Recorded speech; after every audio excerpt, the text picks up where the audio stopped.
થાય તો એને વાળી એની રજ તમે ઘેર લઈ જાજો। એ રજને પાણીમાં નાખીને પાણી ઘરમાં છાંટજો। ઘરમાં કોઈ પણ પ્રકારનું ભૂત પ્રેતાદિક મલિન તત્વ હોય તો તત્કાળ નાસી જાય છે। આ ભગવાનના મંદિરની રજનો પ્રતાપ છે। તો ભગવાનનો પોતાનો પ્રતાપ કેવડો તમે વિચાર તો કરો।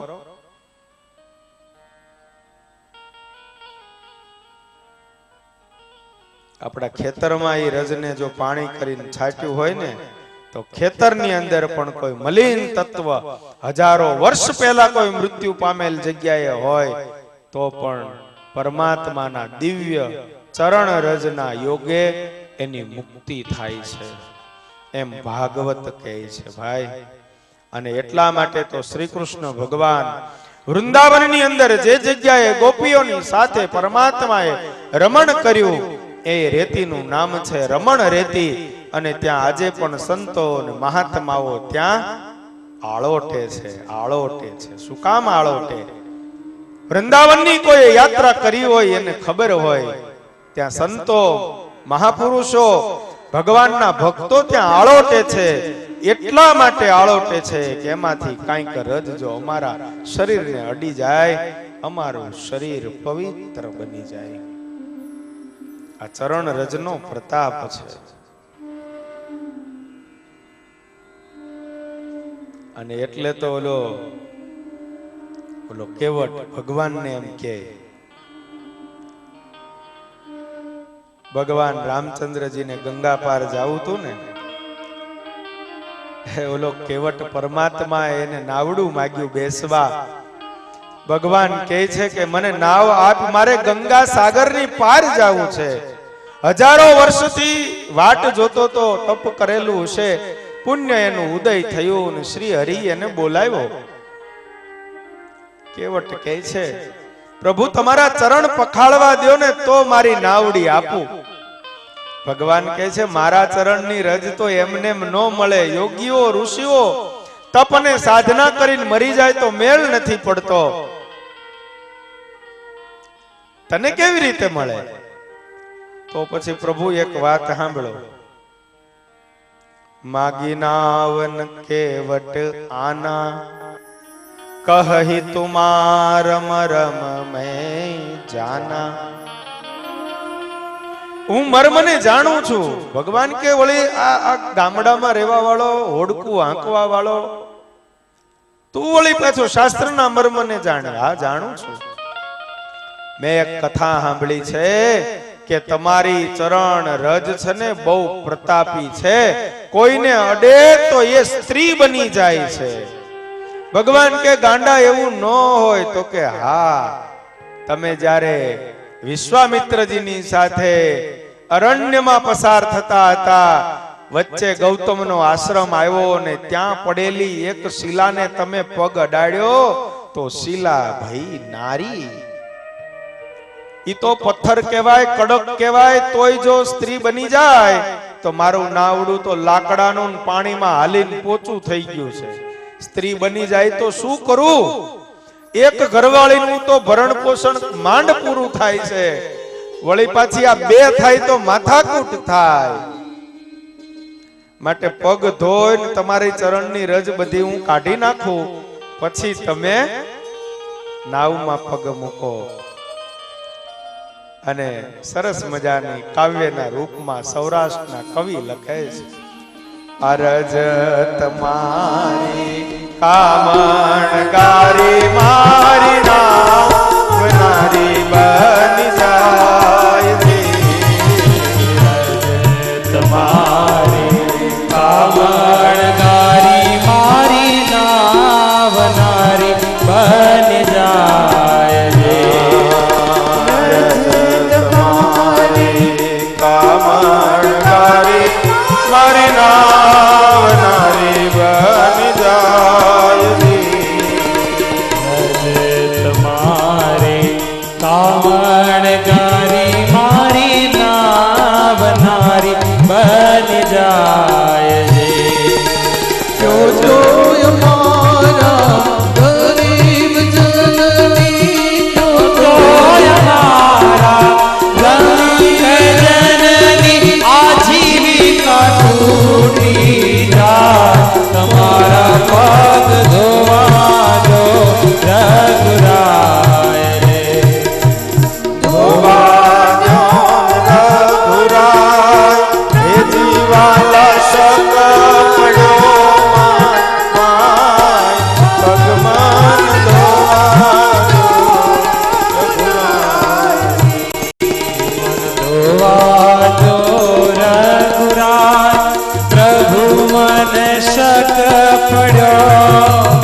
તમારા પગ ધોવા જો રઘુરાય રે.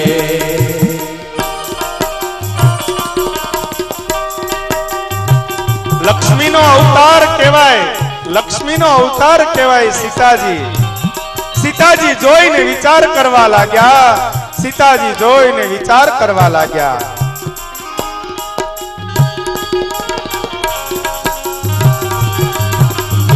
આ એક દિવસે સમુદ્રનો કાચબો હતો, આ ખલાસી સમુદ્રનો કાચબો હતો અને એને ભગવાન શ્રી હરિના ચરણને સ્પર્શ કરવો હતો. એક બાજુ લખન ભૈયા શેષશાહી ને એક બાજુ હું એને પાસે જવા નહોતા દેતા. આજે અમે બધાય ઊભા છીએ અને એ ભગવાનના પગ ધોવે છે. જોઈ ચતુરાય ભીલ જનની જાનકી મુસ્કાઈ. જોઈ ચતુરાય ભીલ જનની જાનકી મુસ્કાય રે. આય ભાણ કેવું યાદ રાખે, ભાણ કેવું યાદ રાખે, ભણેલા ભૂલી જાય, તમારા પગ ધોવા સૌરાષ્ટ્રના કવિ મને ધોવા જો રઘુરાય. પ્રભુ મને શક પડે મનમાં, તમારા પગ ધોવા જો રઘુરાય.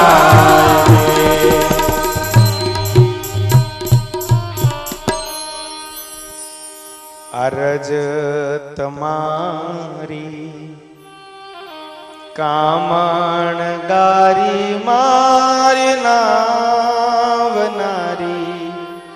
હે બન જાયજી.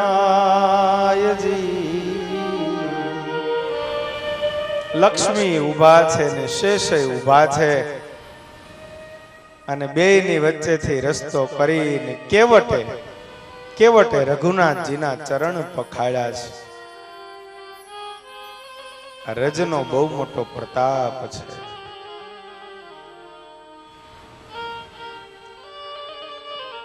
ભગવાનનું નામ ભગવાન કરતા પણ અતિ પ્રતાપી છે.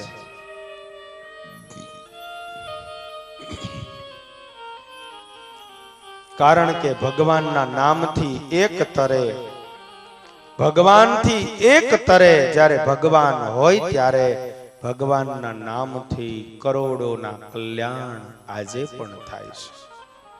આજે પણ થાય છે પરમાત્માના નામથી.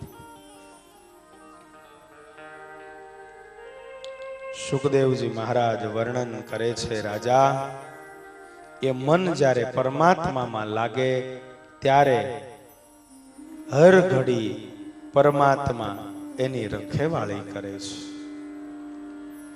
પણ મનનો સ્વભાવ બહુ ખરાબ છે. એનો સહજ સ્વભાવ ચોટવાનો છે.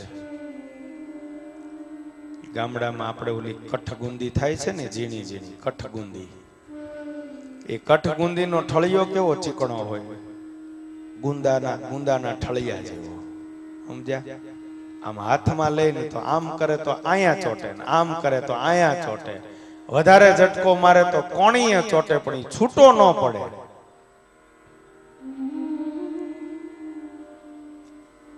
એમ મનનો સ્વભાવ જ્યાં ત્યાં ચોટવાનો છે નહીં હો. એ તો નકામી કામ વિનાની વસ્તુમાંય મન ચોટે.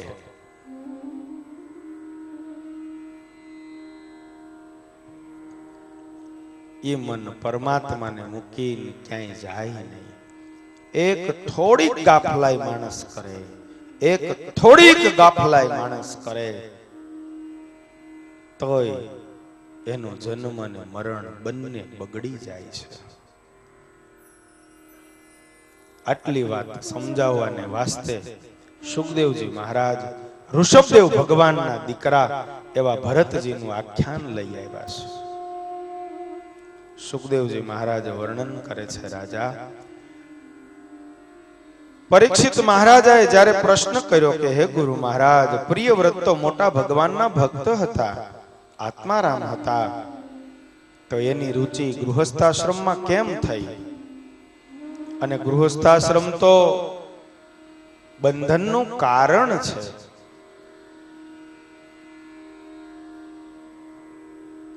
તેને પુત્ર પરિવાર હોવા છતાં તેને કઈ રીતે સિદ્ધિ પ્રાપ્ત કરી, તેને કેમ ભગવાનમાં અવિચલ ભક્તિ થઈ? આ પંચમ સ્કંધની કથા અતિ દિવ્ય કથા છે, અતિ દિવ્ય કથા છે, જેને સંતોએ નામ આપ્યું છે સ્થિતિ લીલા. સ્થિર મનને સ્થિર કરવાની લીલા, એનું નામ પંચમ સ્કંધની કથા. સ્વામિનારાયણ ભગવાનનો સહજ સ્વભાવ, સાધુ સ્વભાવ. શિક્ષાપત્રીમાં પરમાત્માએ 212 શ્લોકમાં 350 શાસ્ત્રનો સાર, 350 શાસ્ત્રનો સાર સ્વામિનારાયણ ભગવાને શિક્ષાપત્રીમાં લખ્યો છે. દરેકે ઘરમાં શિક્ષાપત્રી રાખવી જોઈએ. શિક્ષાપત્રી એટલે કઈ સ્વામિનારાયણ સંપ્રદાય વાળા માટે જ હોય એવું નથી.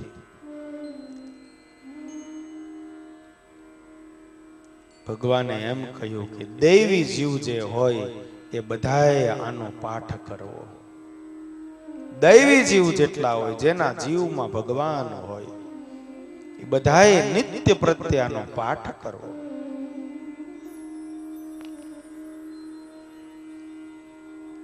શિક્ષાપત્રીમાં ભગવાન કહે છે, શ્રીમદ ભાગવતસ્યેષુ સ્કંધો દશમ પંચમો સર્વાધિક તયાજ્ઞેયો કૃષ્ણ મહાત્મ્ય બોધય. ભાગવતનો દશમ અને પંચમા 2 સ્કંદ ભગવાન કૃષ્ણમાં પ્રીતિ કરાવનાર છે. મનનો સહજ સ્વભાવ છે જગતમાં પ્રીતિ કરવી, અને આ શાસ્ત્રોનો મત છે પરમાત્મામાં પ્રીતિ કરાવવી. તો એ મનને જે જગતમાં પ્રેમ કરે છે, એ મનને આ કથાના માધ્યમે પરમાત્મામાં પ્રેમ થાય, એટલા વાસ્તે પંચમ સ્કંદની કથાને લીધી છે. વળી બીજા શ્લોકમાં મહારાજે એનો 99મા શ્લોકમાં પણ ઉલ્લેખ કર્યો. દશમ પંચમ સ્કંધો યાજ્ઞવલ્ક્યસ્ય ચ સ્મૃતે ભક્તિ શાસ્ત્રમ યોગ શાસ્ત્રમ ધર્મ શાસ્ત્ર ક્રમેણ મે ધર્મ શાસ્ત્ર ક્રમેણ મે.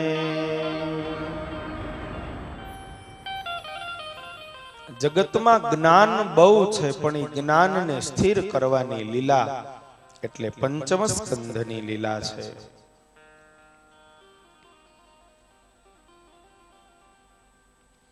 પ્રિયવ્રતને બ્રહ્માજીએ કહ્યું કે હું જાણું છું તને સંસારમાં કોઈ રસ નથી, પરંતુ જે બુદ્ધિમાન પુરુષ ઇન્દ્રિયને જીતીને પોતાના આત્મામાં રમણ કરતા હોય છે, ગૃહસ્થાશ્રમ એનું શું બગાડી શકે? સ્વયંભૂ મનુ રાજ્યભાર પ્રિયવ્રતને સોંપીને સ્વયં વિષય રૂપી ઝેરીલા જળથી ભરેલા ગૃહસ્થમ રૂપી જળાશયનો ભોગ વૃત્તિથી નિવૃત્ત થઈને ચાલ્યા ગયા છે. આ પ્રિયવ્રત રાજાના વંશમાં આનિગ્રી થયા છે. અગ્નિના વંશમાં નાભી અને મેરુ દેવી બંને બહુ તપ કર્યું. પરમાત્મા એને વરદાન આપ્યું કે જાઓ, હું તમારે ત્યાં પુત્ર થઈને પ્રગટ થઈશ. એ નાભી અને મેરુ દેવી થકી ભગવાન ઋષભદેવ નારાયણનું પ્રાગટ્ય થયું છે.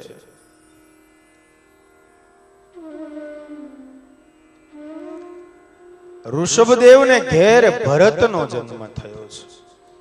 ઋષભદેવ જ્ઞાનીઓના પરમહંસ છે. ભરતજી ભક્તના પરમહંસ છે. માતા મેરુદવીથી જન્મતા જ તે ઋષભજી વિષ્ણુના વજ્ર અંકુશ આદિ ચિહ્નથી યુક્ત હતા. એનું ઐશ્વર્ય સમતા શાંતિ વૈરાગ્ય જોઈ અને મહાન વિભૂતિએ જાણ્યું આ જરૂર પૃથ્વી ઉપર શાસન કરશે.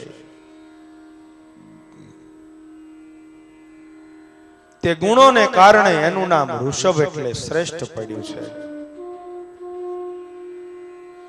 ઋષભદેવ જૈન ધર્મના આદિ તીર્થંકર ગણાય છે.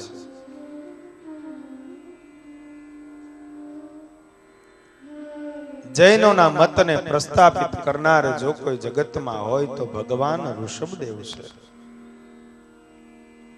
એકવાર ઇન્દ્રએ વરસાદ ન વરસાવ્યો. ઋષભદેવ ઇન્દ્રની મૂર્ખતા ઉપર હસા અને યોગ માયાથી આ આખા અજનાભ ખંડની અંદર ખૂબ વરસાદ વરસાવ્યો. આ જોઈ અને નાભી મહારાજા ખૂબ ખુશી થયા. નાભી રાજાને એમ થયું કે ખરો છે મારો દીકરો. ઋષભદેવને રાજ્ય સોંપી પત્ની સહિત બદ્રિકાશ્રમમાં મેરુ દેવી અને નાભી રાજા બદ્રિકાશ્રમમાં તપશ્ચર્યા માટે ગયા છે. દેવરાજ ઇન્દ્રની પુત્રી જયંતીની સાથે ઋષભદેવનું લગ્ન થયું છે.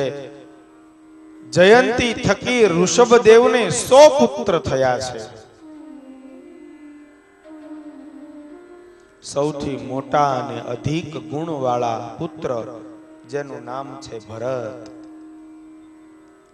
આમ તો આ દેશનું નામ અજનાભ ખંડ હતું.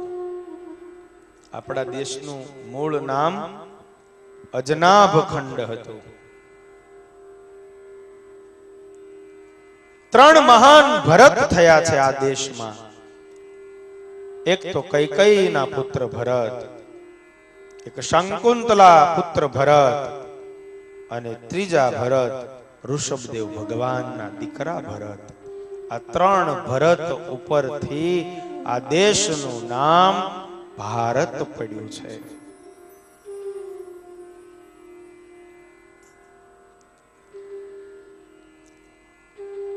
ઋષભદેવ પુત્રને ગાદીએ બેસાડે છે. હવે ગાદીએ બેસાડે ને એ દિવસ બહુ આનંદનો કહેવાય, હરખનો કહેવાય કે દીકરો રાજા થાય છે. પણ આ તો કઈક જુદી માટીનો પિતા હતા. પોતાના દીકરાને ઉપદેશ આપે છે, વૈરાગ્યનો ઉપદેશ. સાચી માં અને સાચો બાપ એ, સાચી માં અને સાચો બાપ એ જે પોતાના દીકરાને વૈરાગ્યનો ઉપદેશ આપે. સંપત્તિ તો બધાય આપવાના જ છે અને નહીં આપો તો લઈ લે હે. એ તો તમને કોર્ટે ચડાવી નહીં ભાગ પડાવી જ લે હે.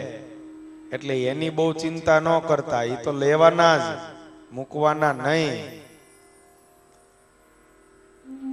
સંપત્તિ પુત્રને દેય યોગ્ય છે, પણ સંસ્કાર દેય ઉત્તમ છે.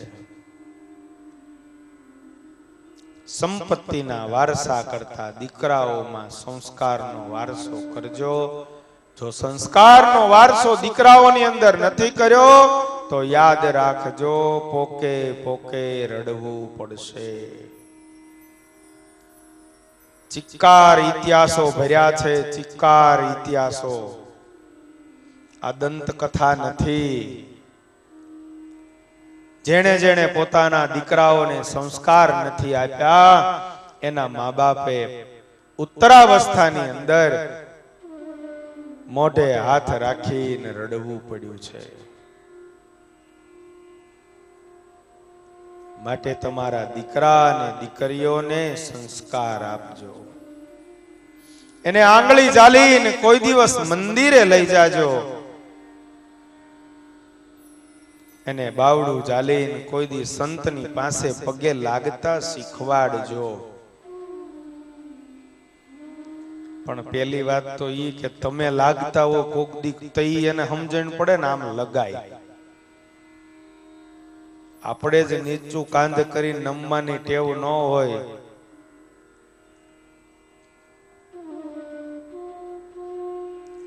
તમે કોઈ દિવસ તમારા માતા પિતાને જો પગે નહીં લાગો તો છોકરું તમને ક્યાંથી લાગવાનું છે? બહુ બનેલી ઘટના કહું તમને હો. અરે ગુરુકુળમાં એક છોકરાને એના વાલી, હું ગામ નામ નથી કહેતો, પછી પૂછવું હોય તમ તાર કહીશ.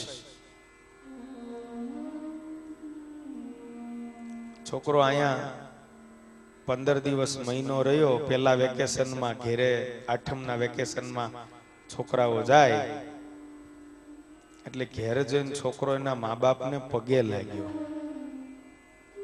રોજ પૂજા કરે. એના મા બાપ જ્યારે એને વેકેશન 5 દિવસનું પૂરું થયું ને મૂકવા આવ્યા, એનો છોકરો એને જેવી રીતે પગે લાગતો હતો એમ એ મને બેસીને પગે લાગ્યા. હું એને ઓળખતો હતો કે આ સત્સંગી નથી એટલે એને પગે લાગતા આવડે નહીં. મને કે સ્વામી એક વાત કહું. મેં કીધું તમારે શું કહેવું છે ને મને ખબર છે. બોલે શું? મેં કીધું તમને પગે લાગતા તમારા છોકરાએ શીખવાડ્યું. 2 કાન ઝાલ્યા કે હાચું બાપા હાચું. 2 કાન પકડ્યા એક હારે, હાચું બાપા હાચું તમારું. મારા છોકરાએ મને શીખવાડ્યું. છોકરો મને પગે લાગ્યો ને તેથી મારા મનમાં એમ થયું આ 40-45 વર્ષની ઉંમરમાં હું કોઈ દી મારા બાપને આવી રીતે પગે નથી લાગ્યો. મારો છોકરો 15 દિવસ અહીંયા રહ્યો અને મને બેસીને પગે લાગ્યો. સ્વામી મારી છાતી ગજગજ ફૂલવા માંડી. મેં ગુરુકુળમાં મારા છોકરાને મૂકી મેં બહુ મોટું કામ કર્યું, બહુ મોટું કામ મારા જીવનનું. બસ આ સંસ્કારનો વારસો, આ સંસ્કારનો વારસો તમારા દીકરાઓને દેજો. આ બાજુ આગળ આવતા રહ્યો, આ બાજુ આ બાજુ આ બાજુ આ બાજુ.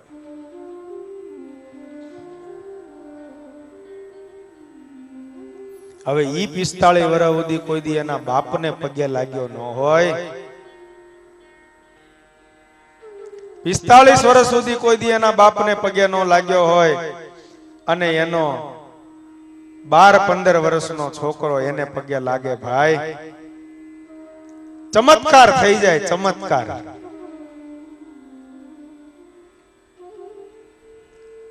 મેં કીધું ઘરમાં બા બાપુજી છે?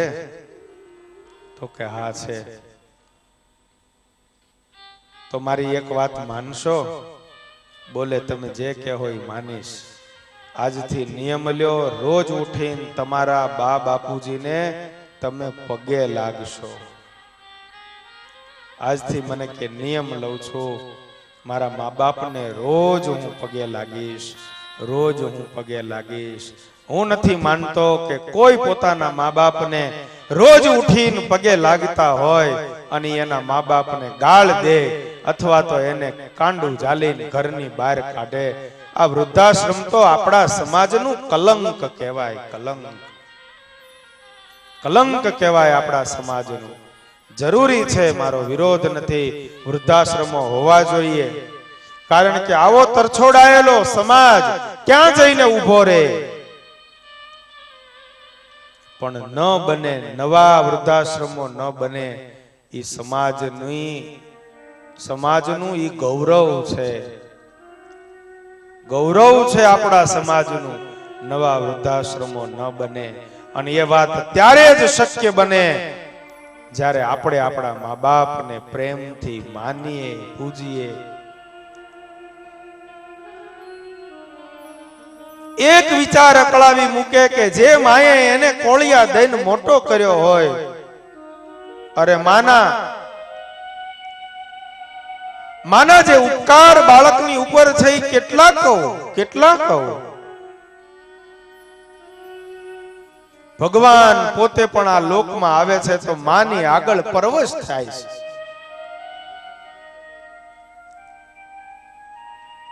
એક ભ્રકુટી માત્રના વિલાસથી આખા જગતને થરથર નચાવનારો ભગવાન, જેથી માં યશોદાએ હાથમાં લાકડી લીધી ને કનૈયાની પાછળ માં દોડીને તેથી તો બાળ કનૈયો બીકનો માર્યો ભાગવા માંડ્યો. આ માની ગરિમા, આ માની મોટાઈ છે. પોતે ભીને સૂઈ અને છોકરાને કોરામાં હુવડાવે. એક રાતમાં 10 વાર પલાળે, 10 વાર એની માં રાતે ઊભી થાય અને છોકરાને કોરું કરે. ઈની માને જે દિવસે ટાઢ વાતી હોય, 80-85 વર્ષની એની ઉંમર હોય, અને તમે નવી ચાદર એને જો ન ઓઢાડો તો ધિકાર. ભગવાને માણસનો જન્મ આપણને આપ્યો ભાઈ, ધિકાર આપણને. ભૂલો ભલે બીજો બધો મા બાપ ભૂલશો નહીં. ભૂલો ભલે બીજો બધો મા બાપને ભૂલશો નહીં. અગણિત છે ઉપકાર ના, એ હરીસરશો નહીં. આજના સાંપ્રત સમયમાં સમાજને આટલો જ મેસેજ કરવો, બસ સુખેથી તમારે જો જીવવું હોય અને સુખેથી જો તમારે મરવું હોય, સુખેથી તમારે જીવવું હોય, પાછલી અવસ્થામાં સુખેથી જો મરવું હોય તો તમે તમારા મા બાપની સેવા કરજો. જેણે પોતાના મા બાપની સેવા કરી છે ભાઈ, જગતમાં એનું નામ મોટું થઈ જાય છે. કોઈ દિવસ એના જીવનમાં દુઃખ આવતું નથી. ભગવાન પણ જ્યારે પોતાના લોકમાંથી આ ધરતી ઉપર આવે છે ત્યારે સમાજે એ જ ભગવાનને પૂજ્યા છે જેણે મા થકી જન્મ લીધો છે. ઘણા ભગવાનના અવતારો વગર માએ પ્રગટ થયા છે. ભગવાન નૃસિંહ, કચ્છ, મચ્છ, વરાહ, હયગ્રીવ, ઘણા ભગવાનના અવતારો વગર માએ પ્રગટ થયા છે. સમાજે એ ભગવાનને પૂજ્યા નથી, સમાજે એ જ ભગવાનને પૂજ્યા છે જેણે મા થકી જન્મ લીધો છે. એટલે માનો મહિમા છે ભાઈ. મા વિના તો ભગવાન અધૂરો છે, મા વિના ભગવાન અધૂરો છે. કાઢી મુખેથી કોણિયા મોમાં દઈ મોટા કર્યા. કાઢી મુખેથી કોણિયા મોમાં દઈ મોટા કર્યા. અમૃત તણા દેનાર સામે ઝેર યુગર છો નહીં. ભૂલો ભલે બીજો બધો મા બાપને ભૂલશો નહીં.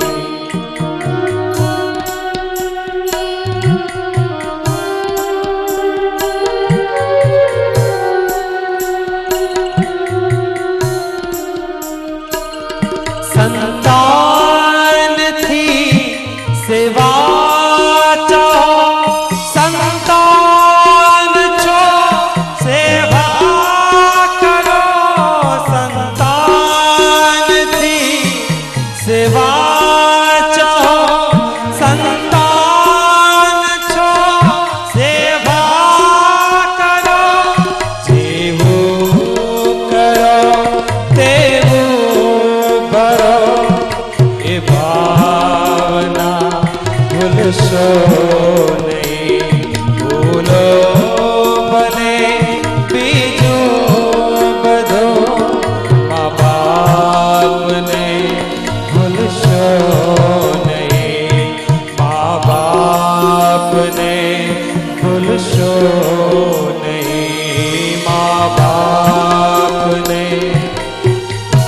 ભૂલશો નહીં.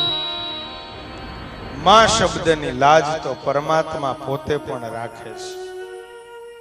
માં શબ્દની લાજ ભગવાન પોતે રાખે છે. રામાયણનો પ્રસિદ્ધ ઇતિહાસ, લંકાની ભૂમિ ઉપર ભગવાન રઘુનાથજીએ જે દિવસે રાવણને મારવા માટે અને સીતાને મુક્ત કરવા જેથી ભગવાને ધર્મ યુદ્ધની શરૂઆત કરી, ઇન્દ્રજીત આવ્યો એની માં પાસે.